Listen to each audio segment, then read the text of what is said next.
The third P in the marketing mix is place. This refers to how a business can get its products from the manufacturer all through the different channels of distribution until it arrives at its final consumer destination. So, where customers can buy goods and services sold by the business to reach the largest possible number of consumers, the business must choose the most appropriate channel of distribution. Now, here are some examples of channels of distribution. There are four of them that we need to look at in this chapter. Channel one is where it goes from the producer to a wholesaler and then to a retailer and finally to a consumer, to the final consumer. That's a very typical or traditional channel of distribution.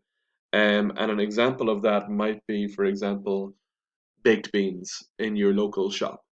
Now, Heinz or Bachelors will produce and they will send 1,000 tins of baked beans to a wholesaler or a cash and carry, that kind of large warehouse type situation. Musgraves is a good example of that. And then that wholesaler will sell to small independent shops um, 50 cans or tins of baked beans, whatever they will need.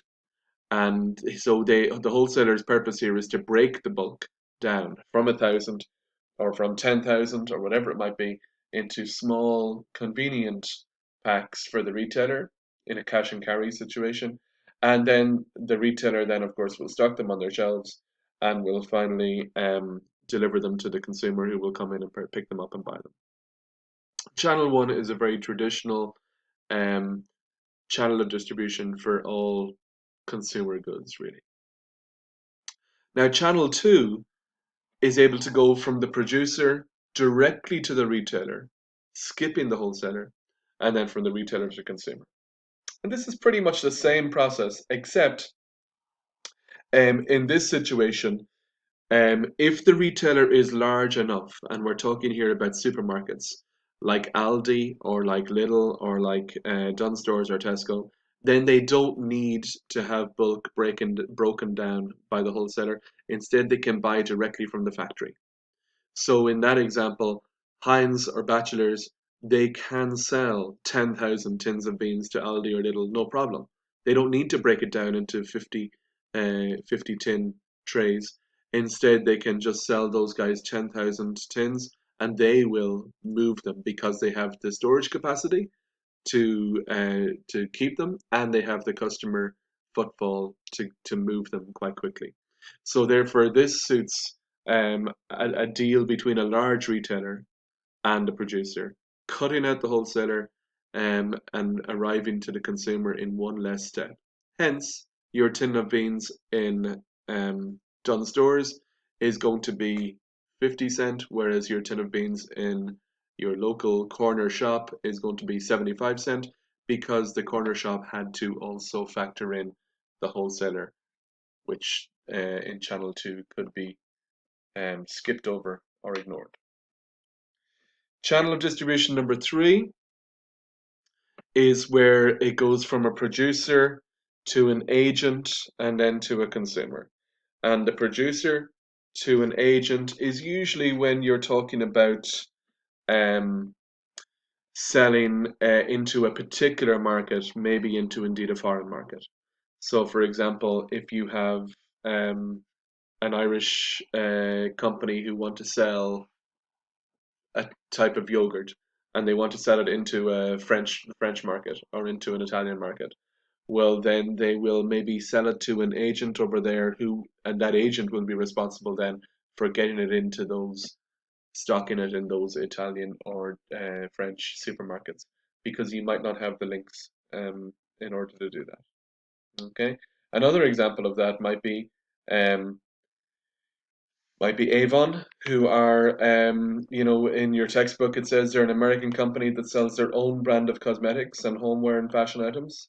And they recruit agents all over the world, and then they have a catalog. Those agents go and visit people at their houses and try to do personal selling directly to them.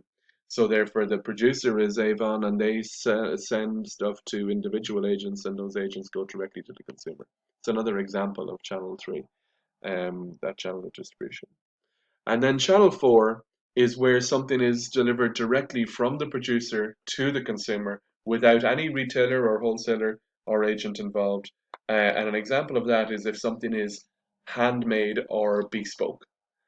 So a handmade suit, for example, made for the consumer by the manufacturer. Sometimes a farmer's market is a good example of that, going directly from the producer, the person who makes the product, to the person who buys it, no in between retailer.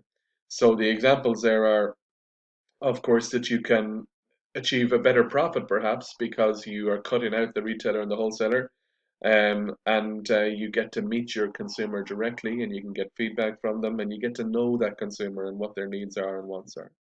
However, the producer takes on all the costs, including delivery and advertising, and of course, it might be time consuming. Okay. Now, the different factors affecting channel of distribution, which one do you choose? Well, the producer should choose the cheapest but the most effective channel of distribution. So the cost will be a deciding factor.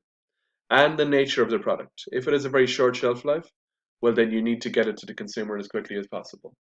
So fruit and vegetables, short shelf life, they don't go into a wholesaler and sit on a shelf for 6 weeks, whereas your baked beans can. They've got a much longer shelf life.